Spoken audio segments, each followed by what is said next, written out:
morning, it's Wednesday. I'm Wayne. Welcome to Wednesdays with Wayne. Today I want to ask you a few questions before we get started. How many of you are looking for your true purpose? How many of you have found it? How many of you are still looking? True purpose is a big topic.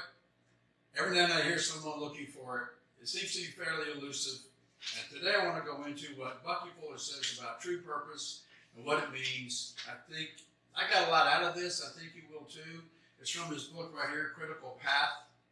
And so we'll go into this and see what Bucky's explanation is and see if we can make some sense of it. First of all, to introduce this, Bucky set out to discover the generalized principles governing the universe.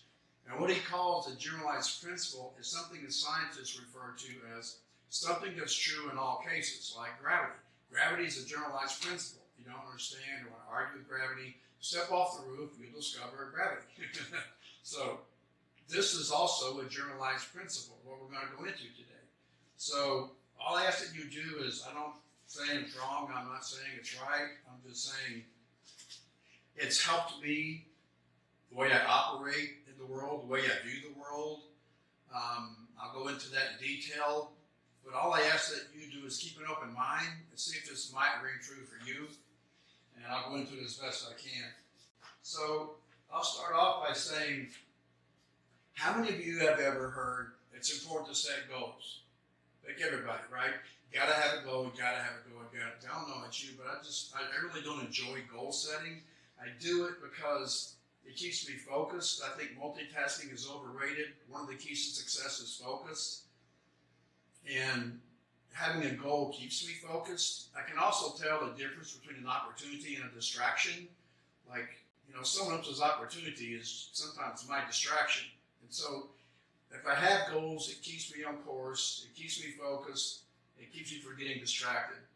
And so I get it, so I do it, but I don't exactly enjoy it. Now let me ask you this. How many of you were gone for the goal? It was a tough one, it was hard, it took a lot of time and effort and money and a lot of obstacles to overcome, a lot of skills to acquire, but you finally achieved the goal, finally.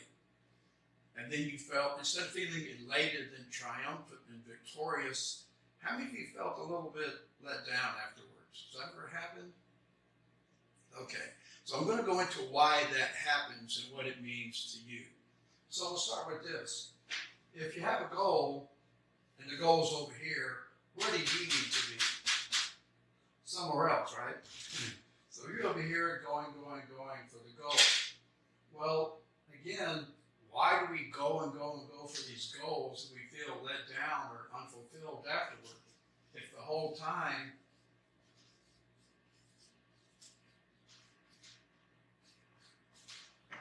if that isn't it, why do it? Well, this is why. And this is the question that Bucky set out to answer. So he says this. The big question remained. How do you obtain the money to live with and to acquire the materials and tools with which to work? The answer was procession. What procession is and what was the answer required some explaining. So it goes into explain it. I'll do my best to explain it. Hopefully I'll do it as well as Bucky did. So this is what he says to start. When we drop a stone into water, a circular wave is generated that moves outwardly in a plane perpendicular at right angles to the line of the stone dropping. The outwardly expanding circular wave generates at 90 degrees a vertical wave that in turn generates an additional horizontally and outwardly expanding wave, and so on. All these right angle effects are processional effects. So this is procession. Drop a stone, it creates a wave at right angles to that another wave, all at right angles to each other. Precession is the effect of bodies in motion on other bodies in motion. So this is the definition. The effect of bodies in motion on other bodies in motion. The stone falls into a pond, it affects the water. The effect of this body in motion and the effect it has on that body in motion creates this precessional effect. So he goes on to say, the sun and the earth are both in motion. Despite the 180-degree gravitational pull of the in-motion sun upon the in-motion earth, precession makes Earth orbit around the sun in a direction that is at 90 degrees, i.e. at a right angle, to the direction of the sun's gravitational pull upon Earth. So I did my best to diagram this. I'm not the world's best artist, but I give it my best effort. So you have the sun and you have the earth. If gravity were the only force in effect here, what would happen? They collide, right? But he says precession takes over and it forces the sun and the earth to orbit each other at 90, and this orbit is at 90 degrees to the gravitational pull. So gravity pulls them this way and they orbit this way. Like, okay. Got that. And then he goes on to say, the successful regeneration of life growth. I studied this for 3 days with 6 other instructors. And you're about to find out why. The successful regeneration of life growth on our planet Earth is ecologically accomplished always and only as a precessional right-angled side effect of the biological species chromosomically programmed individual survival preoccupations. This is why it takes 6 people 3 days. So in essence, what he's saying is honeybees are chromosomically programmed to enter the flower blossoms in search of honey, seemingly inadvertently, but realistically, precessionally, by design. This occasions the bees' bubbling tail becoming dusted with pollen. At what angle? 90 degrees. So here you have, again, my artistic endeavors. The bee enters the flower blossoms in search of honey. At 90 degrees, the pollen gets on the bee's legs. At 90 degrees to its flight path. Seeming inadvertently, but realistically, precessionally, this occasions the bee's bubbling tail becoming dusted with pollen at 90 degrees to each bee's linear axis and flight path. Whereafter, the bee's further bubbling entries into other flowers inadvertently dusts off, pollinizes, and cross-fertilizes those flowers at right angles, or precessionally, to the bee's operational axis. So too do all the mobile creatures of Earth cross-fertilize all the different rooted botanicals in one or another precessional, right-angled, inadvertent way. So what he's saying is the bee's purpose is to make honey. So it goes in, it pollen. But down here at 90 degrees is its true purpose. Its true purpose is to pollinate. If you're chosen to be to go pollinate, the bee to go, I'm not a pollinator, I'm a honey maker. This is my understanding of how this works. So will the bee ever know its true purpose? Nah. It will remain forever obscure to the bee. The bee doesn't know anything about pollinating. It's clueless. It just makes honey. The bee just does what it's supposed to be doing. And the byproduct is pollination, cross-fertilization, continuation of the species. Right. Okay, I get that. I've seen bees do that. Humans, as honey, money-seeking bees, so if bees make honey, humans make money. So he says, humans, as honey, money-seeking bees, do many of nature's required tasks only inadvertently. We initially produce swords with metal forging developed capability, which capability is later used to make steel into farm plows. Humans, in politically organized group fear mandated acquisition of weaponry. Interesting, huh? Group fear mandated acquisition of weaponry have inadvertently developed so much more performance, which looks so much less material effort, and time investments per each technological task accomplished has now inadvertently to establish a level of technology which, if applied exclusively to peaceful purposes, can provide a sustainable, high standard of living for all humanity, which accomplished facts makes war and all weaponry obsolete. So what he's saying is, we're the brightest minds in America. Most of them are in the Pentagon developing ways to kill more people in greater distances less time than ever before, and we've succeeded. So when you look at what I talk about leverage, by doing more with less, the military establishment has perfected this.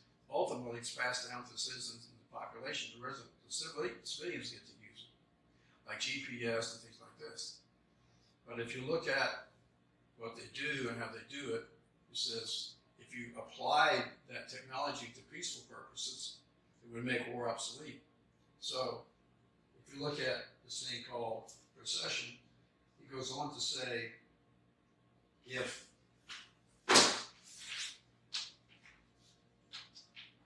the bee has the true purpose, who else might have the true purpose? Us, right? So this is the goal. And typically, for me, the goal is to make lots of money. But down here,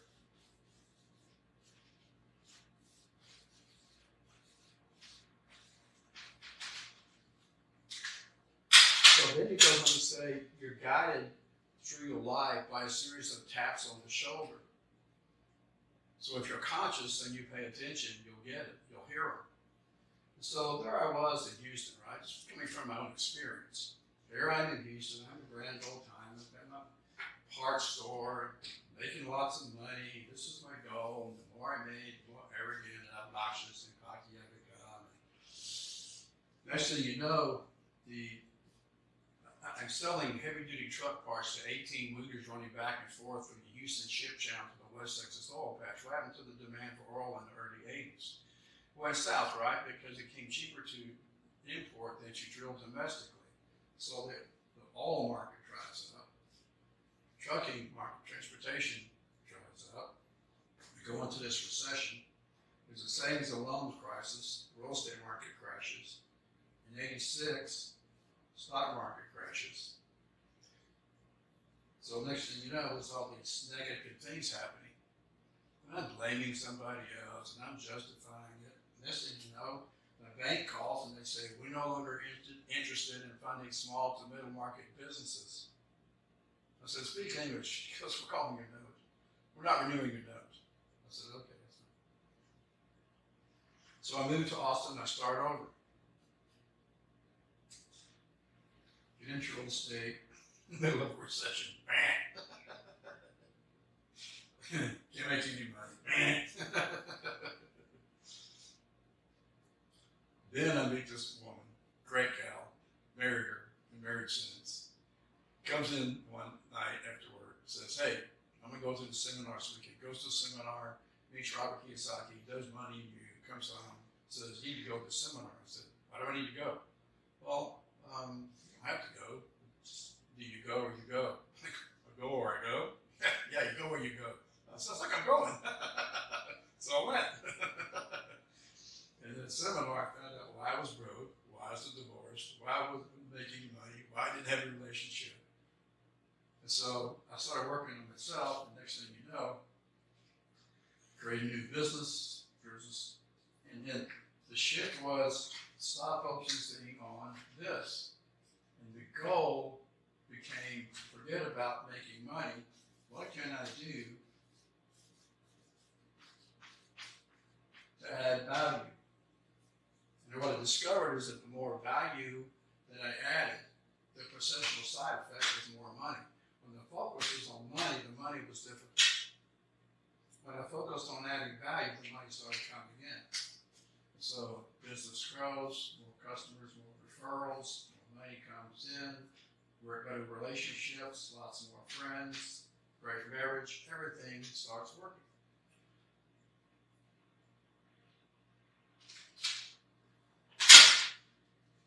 So, what about your true purpose? Will you ever know what it is? No, because it's at what angle? 90 degrees. So we go back to this. What happens is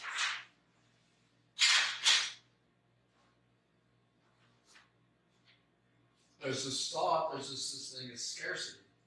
So we have Malthusian economics. Malthusian economics clearly states that the population is growing geometrically, but the world's resources are growing arithmetically. And the people will outstrip the resources, and it won't be enough to feed everybody. We're going to run out of food. So this is absolutely, totally, completely false, but it's based on the fundamental point of view that there's scarcity in the world. This thought still exists for most people in the world because they don't understand leverage and they don't understand procession. Then they think they have to work hard and go earn a living. So this is what Bucky's dealing with in the 1930s and 40s when he's coming into his own, trying to figure out what is his role in the planet, why is he here, and what is he supposed to be doing. You know what we're talking. He said we have to earn a living. He said human beings don't have to earn the right to be here. You don't have to earn a living. You're right here with a gift, something valuable to offer your fellow human beings.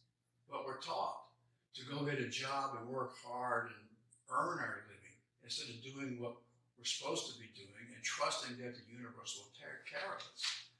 So he goes on to say, most people believe there's a God or a great spirit or a greater intellect governing things, but not too many people trust. So rather than use their gift to support their fellow human beings, what they do is they sell their body, mind, and spirit for a paycheck. So here's Bucky, and it's okay if I tell you Bucky's story. Yeah, here's what he did.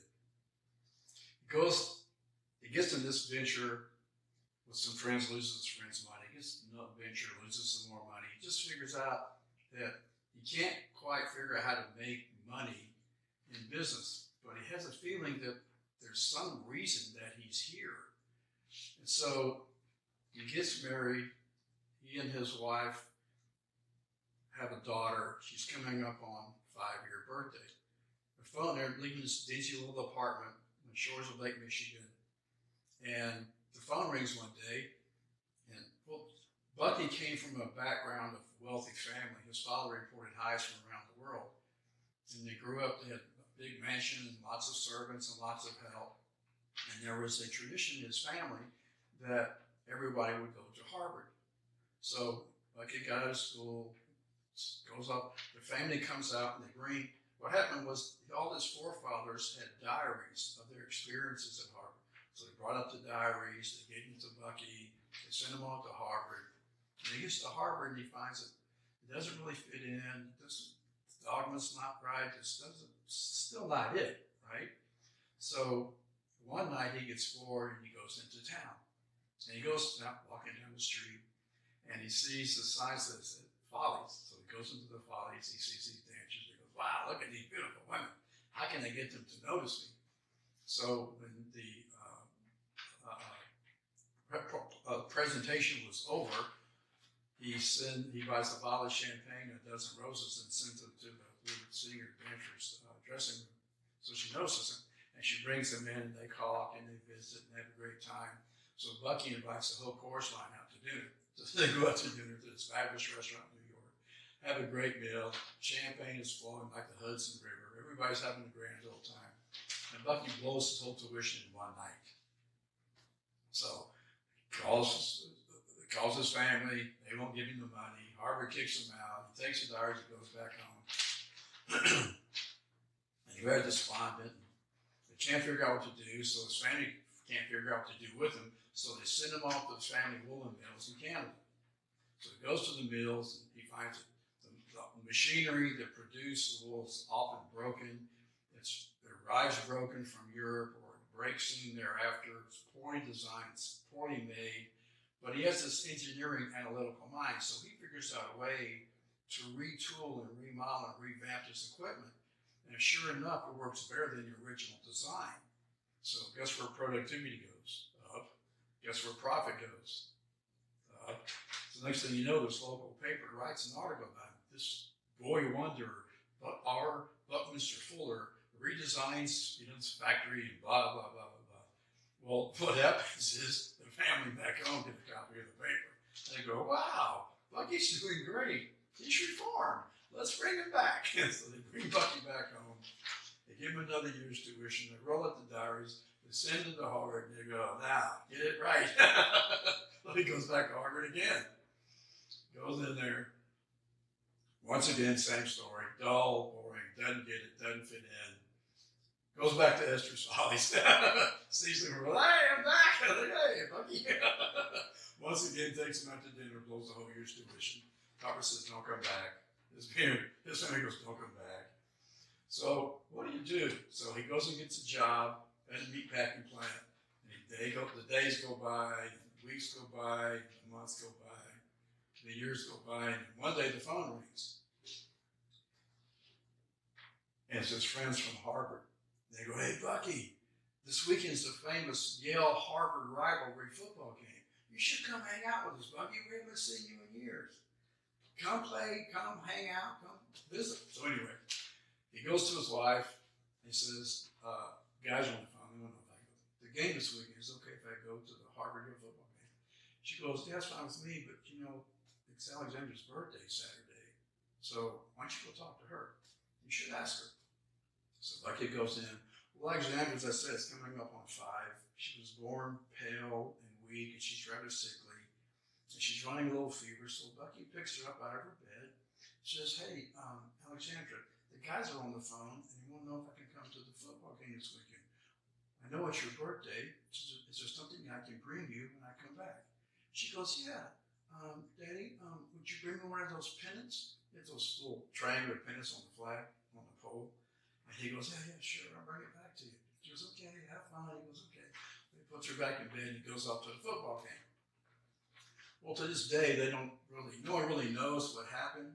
What we do know is he didn't make it back Saturday or Sunday, but it appears that, according to the story, Monday when he finally sobers up, in a panic, he wakes up and goes, oh my goodness, I missed the birthday, I missed the weekend. He packs his bag and rushes back home, and he goes into the house and he's apologizing to his wife.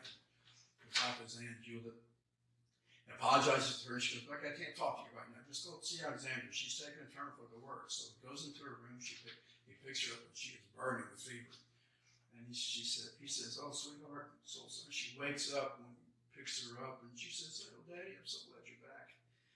I don't feel very good. He says, sweetheart, I'm so sorry. I'm late. I'm sorry, but I'm here now. I'm sorry I don't feel good. She said, that's okay, Daddy. Did you bring me my pennant? And he looks at her and he says, I forgot. She says, that's okay. She closes her eyes and she dies in his arms. And they say that some people get it with a feather and some people get it with a Mack truck. That was Bucky's Mack truck. Put Alexandra back in her bed, walked outside, went to the shores of Lake Michigan. And the story as he tells it, he's standing on the shores and he said, you know what? I'm no good to my wife. I'm no good to my daughter. I'm no good to my fellow human beings. I'm just going to walk out and swim out until I drown. So he's standing there knee deep in the water. He's moving out into the lake. And he writes this later. He says he hears this clap of thunder. And this voice says to him, you do not belong to you. You belong to the universe. Your significance may remain forever obscure to you, but you may assume you are fulfilling your role if you convert your experiences to the highest advantage of others. And he said, I thought about this, and I realized that I had never had an original thought in my entire life. My whole life I've been told what to do and how to think and what to say. So I thought, this is a big decision I'm about to make. I better think about this. So we thought, maybe I have a true purpose. I'm going to discover what it is. Instead of working for money, what if I just dedicated my life to raising the standard of living for every human being on the planet. And if I did that, and did that successfully, the universe would take care of me. And he did. And he operated like that for over 50 years. This is one of the 25 plus books he wrote. He has more accolades after his name than any other American in history. Yet very few people have heard of him. Some of his inventions were probably familiar with the geodesic dome. If you look at a geodesic dome, it's the best housing. He went into a small home, he measured it, he looked at all the appliances, how it was made, how it was constructed. He figured out it weighed about 150 tons. For 3 tons, he built this geodesic dome. You get more volume with the least amount of materials or land mass. You don't see them much because most of the local municipalities won't approve them because they're not square and they don't have hip roofs. But they're located at the most severe parts of the planet, the globe, at the poles. Most of the housing is at the North and South Pole because the only thing that will withstand their weather. That's how durable they are. He built a car that had 3 wheels, 2 in the front, 1 in the back. And so it was so efficient. You could put 8 people in it, go 130 miles an hour, and get 40 miles to the gallon back in the 30s and 40s. And it was so designed so cool that you could stand and talk to the driver, and they could do a circle around you as they had a conversation with them. You can't do that in the car that you own. The back would pivot, so rather than pull up past the car and then back in and parallel park, you just pull into the front and turn the back wheel and put you to the curb. These are all the inventions that he did. So he created this, spent his whole life creating artifacts that, as he said, would raise the standard of living for everyone, not just to make himself or a few corporations rich.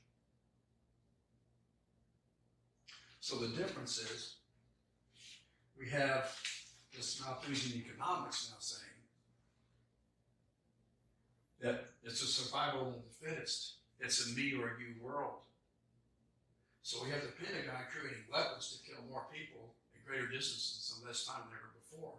The byproduct, or the processional effect of creating these weapons and doing it more and better and more and better, is that you have this technology. And out of the technology, you have abundance. For example, farming. Less than 2% of the population is in farming today. Malthus was totally wrong. We're not running out of food. We actually pay our farmers to grow less to prop up the price. If you let these farmers go, this less than 2% can produce over 400% of the world's food needs. So there's no such thing as scarcity. It only exists in people's minds. We live in a world of abundance. If you understand leverage, and you understand procession, and you understand synergy, then you understand there's abundance and you can have whatever you want. So out of that comes abundance. Once you have abundance, you have peace. Because now it becomes, rather than you or me world, it becomes a you and me world. Unfortunately, the ones in charge have an interest, a financial incentive to keep war going and to keep us fighting with each other. So rather than provide abundance and peace, we get uncivil and we have war. So it seems like, my face is here, but for me, I spent most of my life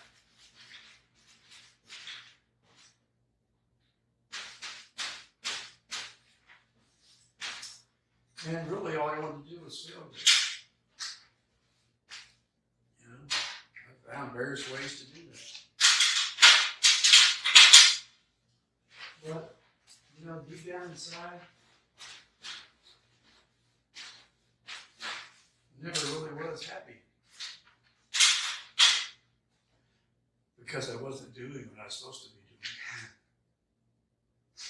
Now I'm doing what I'm supposed to be doing. My life is joyous. I'm happy all the time. It doesn't feel good.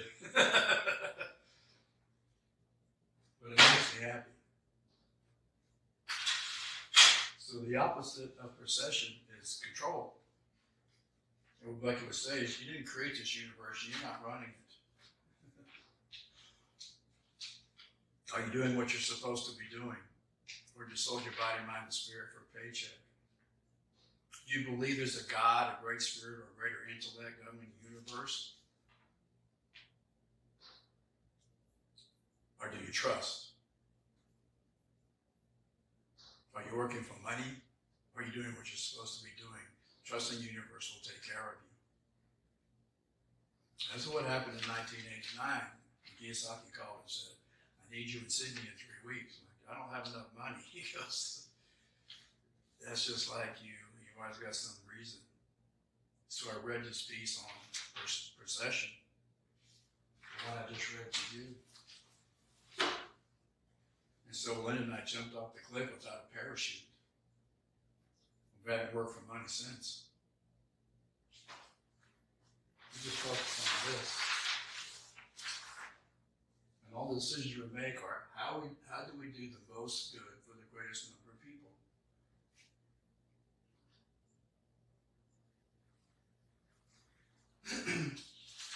As Robert Frost said, the woods are lonely, dark, and deep, and I have promises to keep.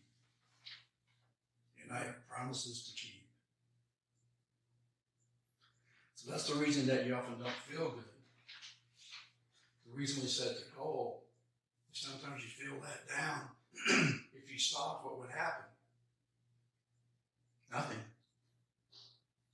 Because the definition of procession is the effect of bodies in motion on other bodies in motion. So the reason this isn't it is because if you felt good, what might you do? Stop. If you stop, there's no procession. So that's why you'll never discover your true purpose. It will remain forever obscure to you. But you may assume you're fulfilling your role if you convert your experiences to the highest advantage of others.